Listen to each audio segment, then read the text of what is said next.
अब स्टार्ट करने जा रहे हैं हम gynoecium. Gynoecium is female reproductive organ. हमने कहा था फोर्थ वर्ग कौन सा होता है? गाइनोशियम होता है। किससे मिलकर बना होता है? कार्पल से मिलकर बना होता है। Unit of gynoecium is carpel and carpel is also known as pistil. यही कार्पल है, यही पिस्टिल है। ऐसे ही हमने कहा था मेगास्पोरोफिल, ध्यान करेंगे आप, फर्स्ट लेक्चर की बात है। मेगास्पोरोफिल भी हमने से कहा था। जो भी स्ट्रक्चर नोड पे डेवलप होता है उसे हम लीफ लाइक स्ट्रक्चर मानते हैं, ध्यान करेंगे आप। गाइनोशियम की बात करें, गाइनोशियम में भी मोनोकार्पलरी और मल्टी कार्पलरी। टर्म से पता चल रहा है mono means one, multi means many, poly means many. Single carpel है तो बोलेंगे मोनोकार्पलरी गाइनोशियम है। किसी फ्लावर में सिर्फ सिंगल कार्पल, एक ही कार्पल प्रेजेंट है तो बोलेंगे गाइनोशियम इज मोनोकार्पलरी। गाइनोशियम में भी मल्टी कार्पलरी और पॉली कार्पलरी, मैनी कार्पल्स हैं फ्लावर के अंदर तो बोलेंगे कैसा गाइनोशियम है? पॉली कार्पलरी और मल्टी कार्पलरी। अब सब मैनी कार्पल्स हैं, हो सकता है वो कार्पल फ्री हो सकता है वो कार्पल फ्यूज्ड हो। If carpels are free then condition is known as apocarpous condition. Carpel free हैं, जुड़े हुए नहीं हैं, अलग अलग हैं, सेपरेट हैं, तो बोले कंडीशन है एपोकार्पस। एपो मीन्स क्या होता है? फ्री। कार्पल्स फ्री हैं, कंडीशन है एपोकार्पस। कार्पल्स फ्यूज्ड हैं, आपस में जुड़ गए हैं कार्पल, कंडीशन को बोलेंगे सिनकार्पस कंडीशन है। सिन मीन्स फ्यूज्ड है। ये दोनों पॉइंट आपको याद रखना है। Apo means free, syn means fused है। कार्पल फ्यूज्ड है, कंडीशन कहलाएगी syncarpous condition. In rose, lotus and Michelia apocarpous gynoecium is present. Rose, lotus, Michelia के अंदर कार्पल कैसा है? फ्री कार्पल्स हैं, कंडीशन कैसी है? एपोकार्पस है। माइकेलिया, इसे माइचेलिया भी कहा जाता है, हिंदी में इस प्लांट को चंपा कह दिया जाता है। तो माइकेलिया मीन्स माइचेलिया और चंपा के अंदर कार्पल कैसे हैं? फ्री कार्पल से, कंडीशन है apocarpous. In Papaver somniferum, Papaver means opium plant, it is also known as poppy plant. And hibiscus, hibiscus means China rose, गोडल जिसे कह दिया जाता है, it is also known as shoe flower. तो hibiscus में, पेपावर में कंडीशन ऑफ द सिनकार्पस। दोनों एग्जाम्पल याद रखने हैं। In Papaver and hibiscus carpels are fused, this condition is known as syncarpous condition. Gynoecium is multi carpellary syncarpous.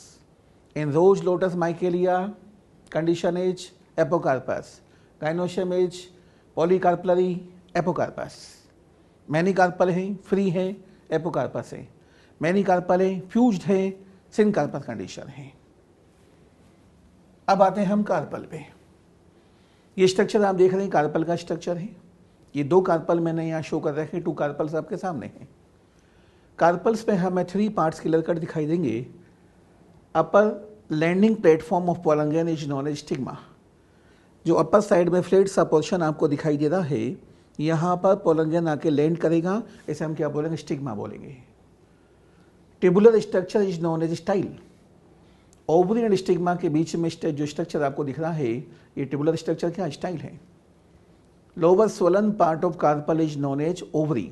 Lower side का फुला हुआ सा पोर्शन, स्वलन सा पोर्शन क्या है? ओवरी है। Ovarian chamber is known as locule. Ovary के अंदर जो चैम्बर आपको दिखाई दे रहा है, ये पूरा जो सिंगल चैम्बर आप देख रहे हैं ओवरी के अंदर, ये सिंगल चैम्बर क्या बोलेंगे? लोक्यूल है। ओवरी में भी यूनिलोकुलर और multilocular. If single chamber is present in the ovary then ovary said to be unilocular. If many chambers are present in the ovary then ovary said to be multilocular. Ovary के अंदर single chamber यदि present होगा तो ovary को बोलेंगे unilocular है, single chamber है। Single chamber वाली ओवरी क्या बोलेंगे? यूनिलोकुलर। मैनी चैम्बर प्रेजेंट है इस ओवरी के अंदर तो बोलेंगे ovary is multilocular. If many chambers are present in the ovary then it is said to be multilocular ovary. अब आप देखेंगे इस ओवरी की वॉल पर एक छोटा सा कुशन आपको दिखाई दे रहा है।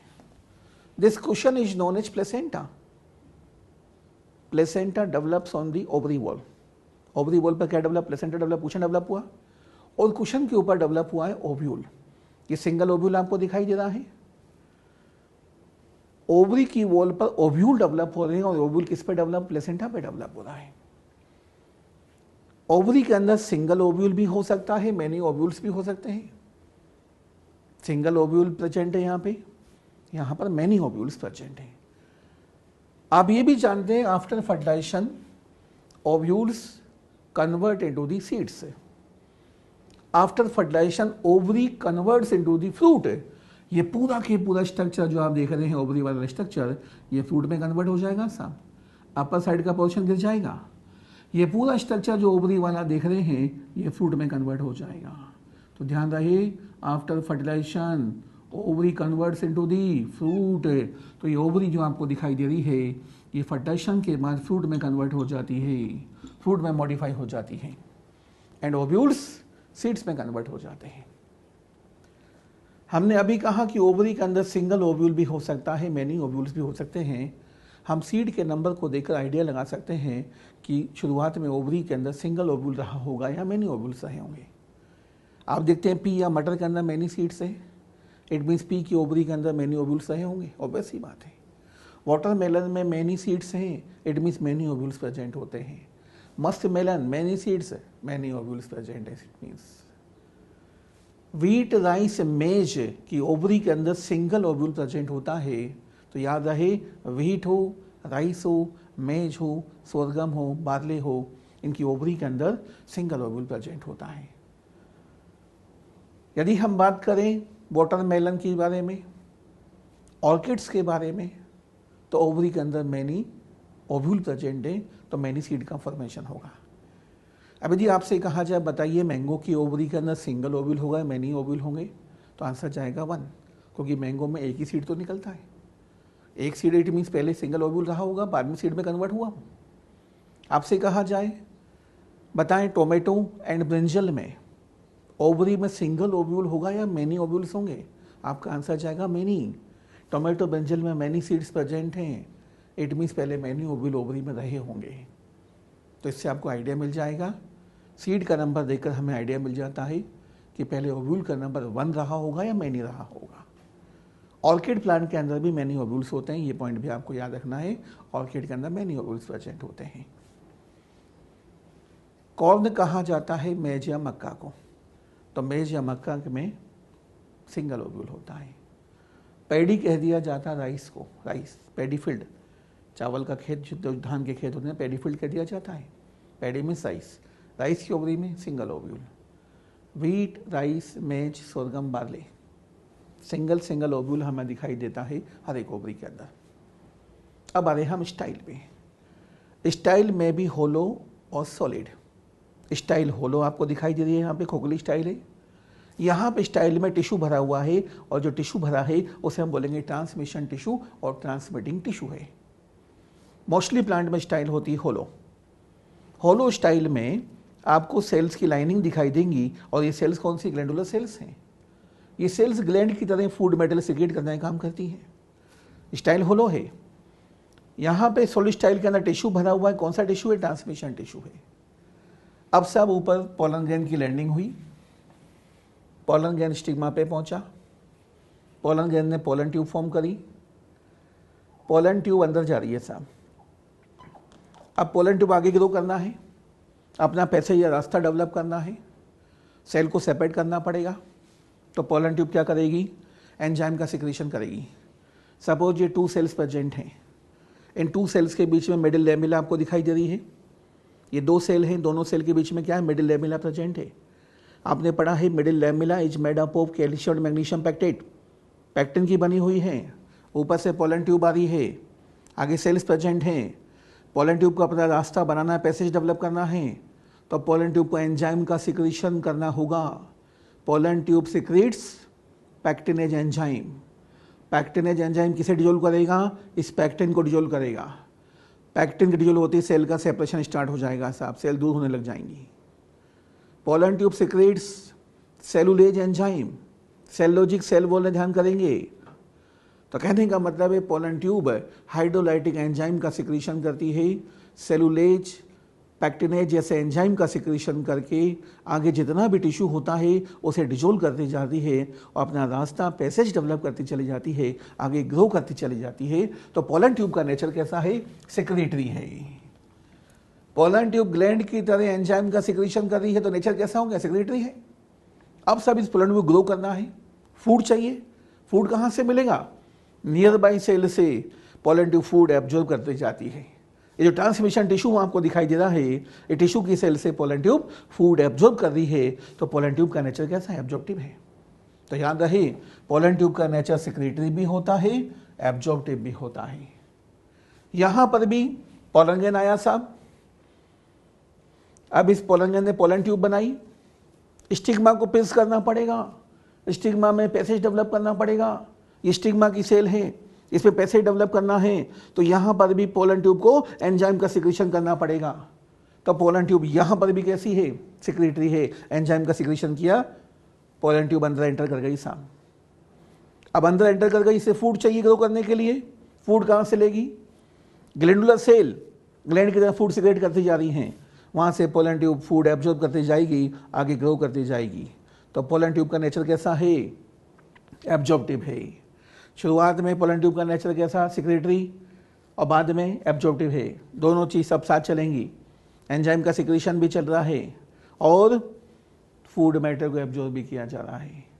एग्जाम में क्वेश्चन पूछ लिया जाए, nature of pollen tube, answer जाएगा बोथ सेक्रेटरी एंड एब्जॉर्प्टिव। अब हम बात करने जा रहे हैं ओव्यूल के बारे में। Ovule is also known as megasporangium. It is also known as integumented megasporangium. Integument present है यहाँ पे, तो बोलेंगे it is integumented megasporangium.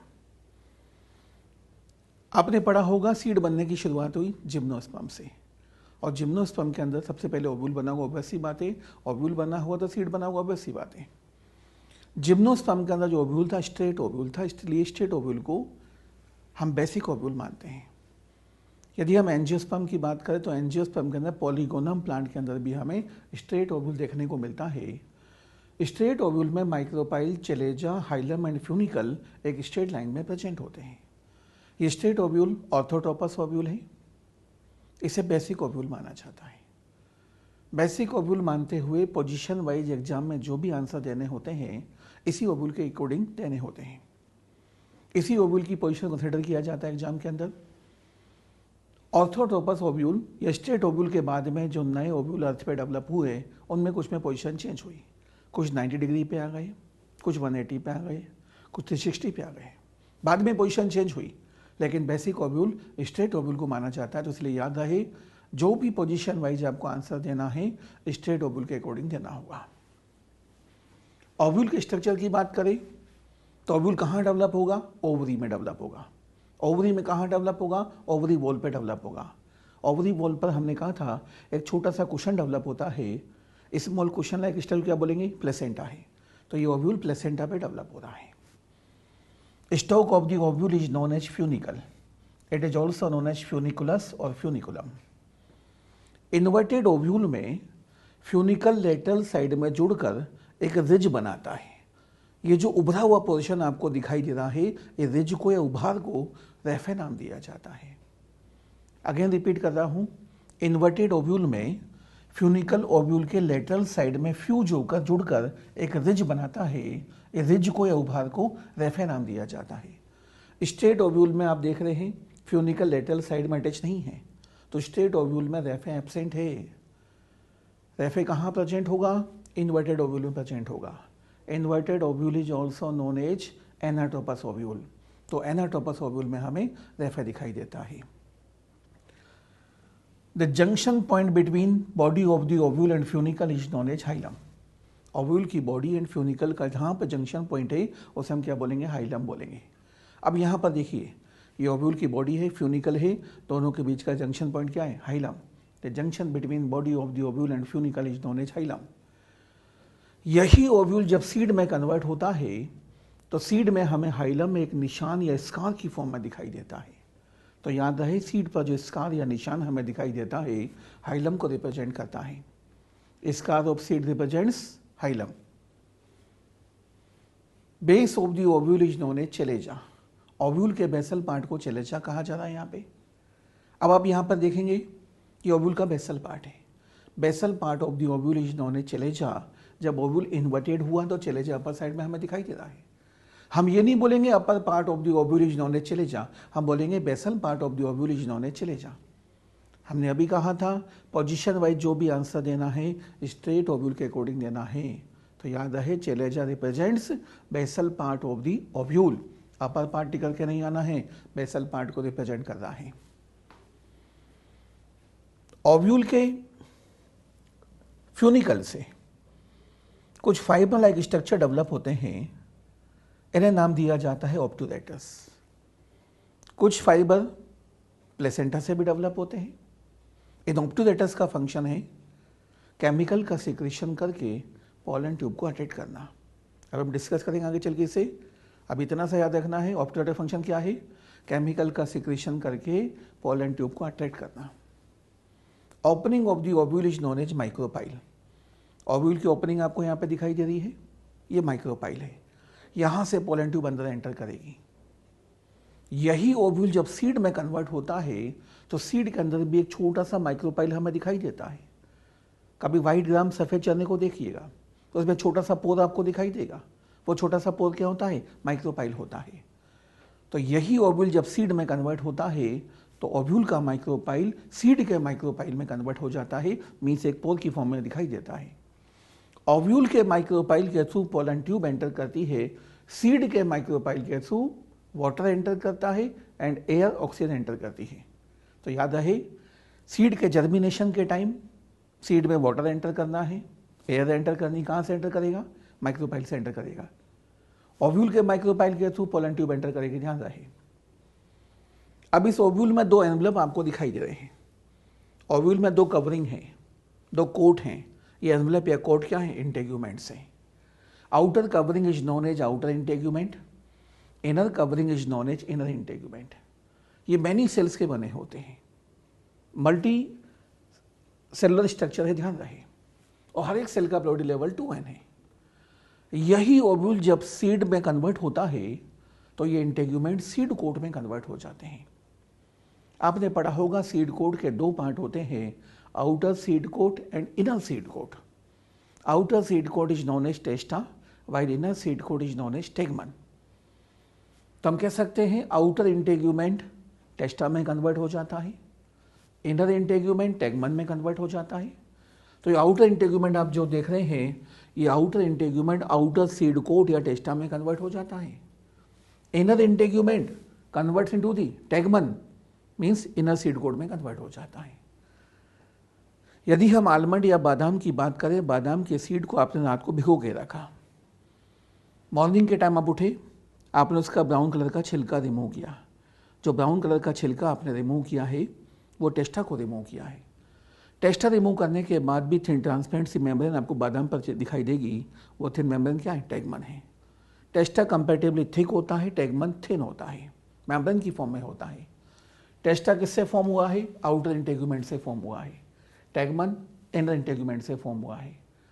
Integument का प्रोडी लेवल क्या है, 2n है, तो टेस्टा टेगमन का प्रोडी लेवल भी क्या होगा, 2n होगा। ध्यान रहेगा, आउटर इंटेग्यूमेंट टेस्टा में कन्वर्ट हो जाएगा, इनर इंटेग्यूमेंट टेगमन में कन्वर्ट हो जाएगा, दोनों का प्रोडी लेवल सेम होगा, डिप्लॉयड होगा। ये जो फ्यूनिकल आप देख रहे हैं, इस फ्यूनिकल के through vascular tissue upper side तक जा रहा है। इस वेस्कुलर टिश्यू का फंक्शन क्या है, अपर साइड तक फूड एंड वाटर की सप्लाई को मेंटेन करना। तो अपर साइड तक फूड एंड वाटर की सप्लाई को मेंटेन कौन कर रहा है, वेस्कुलर टिश्यू कर रहा है। अब आ रहे हम ओव्यूल के मेजर पार्ट पे। Nucellus forms major part of the ovule. Nucellus जो आपको देख रहे हैं यहाँ पे ओव्यूल का मेजर पार्ट फॉर्म कर रहा है। It is made up of parenchyma. लाखों करोड़ों सेल से मिलकर न्यूसिलस बना होता है, ध्यान रहे, और हर एक सेल का प्रोडी लेवल 2n होता है।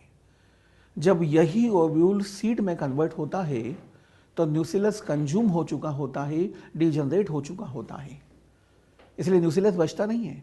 लेकिन कुछ प्लांट के अंदर न्यूसिलस कंज्यूम नहीं हो पाता है, डिजनरेट नहीं हो पाता है, तो न्यूसिलस एक थिन लेयर की फॉर्म में कुछ प्लांट के सीड में हमें दिखाई देता है।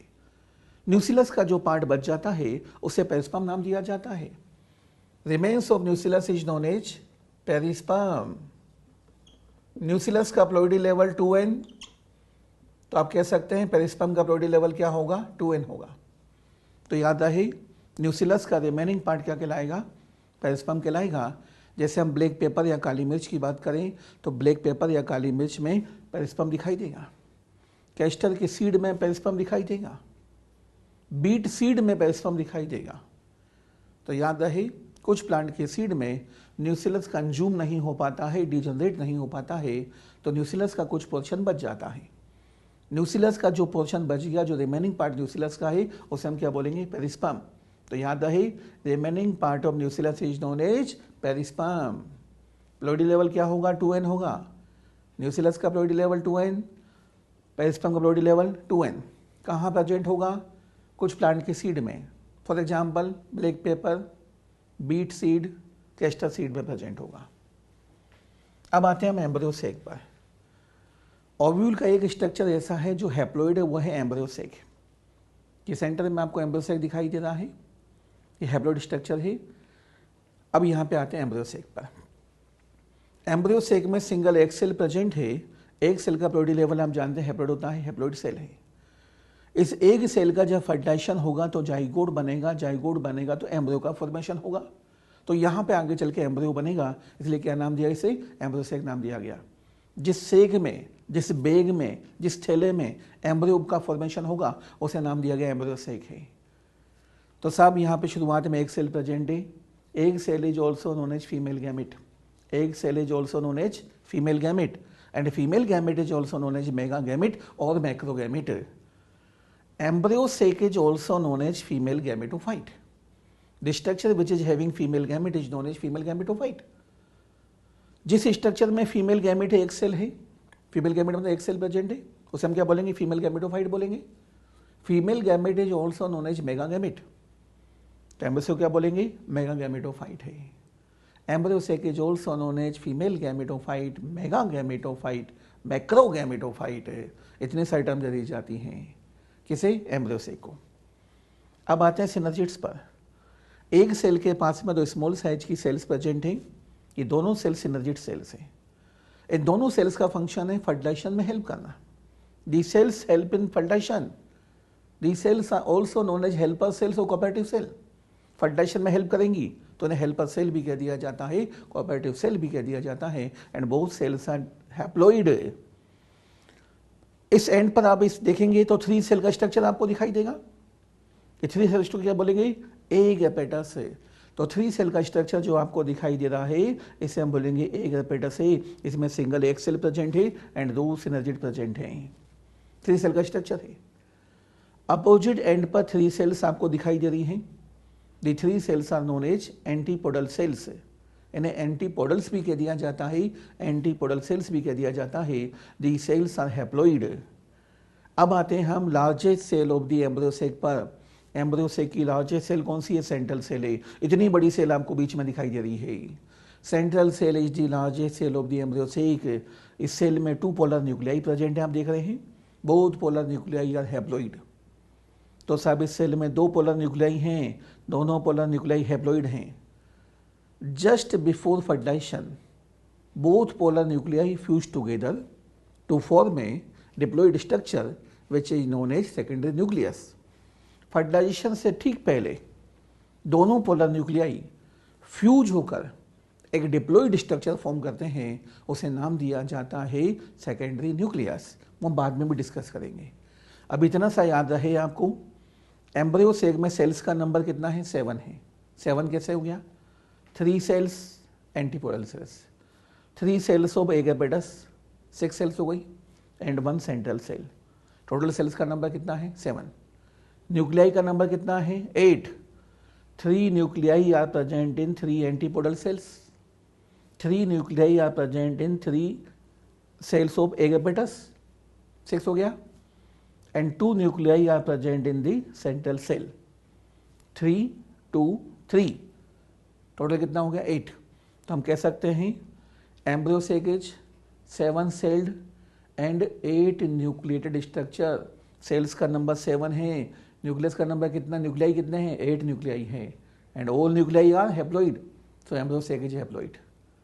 एम्ब्रियो सेक का प्लोइडी लेवल n है, ध्यान करेंगे हैप्लॉइड स्ट्रक्चर है।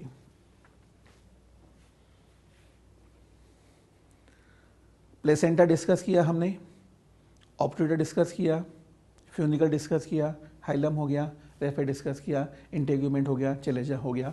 अब अगेन यहाँ पे आते हैं फिलीफॉर्म एपेटस।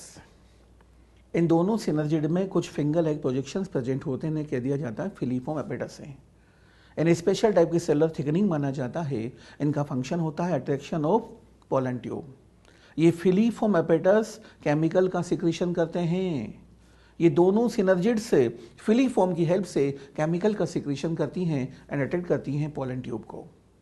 तो याद रहे ऑब्ट्यूरेटर भी केमिकल का सिक्रीशन करते हैं, फिलीफॉर्म एपेटस भी केमिकल का सिक्रीशन करते हैं। दोनों का सेम फंक्शन है attraction of pollen tube, guide the pollen tube. Pollen tube को दोनों गाइड करने का काम करेंगे, ध्यान रहे। अब एक क्वेश्चन का आंसर दीजिए, एग्जाम में क्वेश्चन पूछ लिया जाता है, एनसीईआरटी का पॉइंट भी है। Both polar nuclei are present, first option below the antipodal cells, second option below the egg apparatus, third option above the egg apparatus. क्या आंसर जाएगा?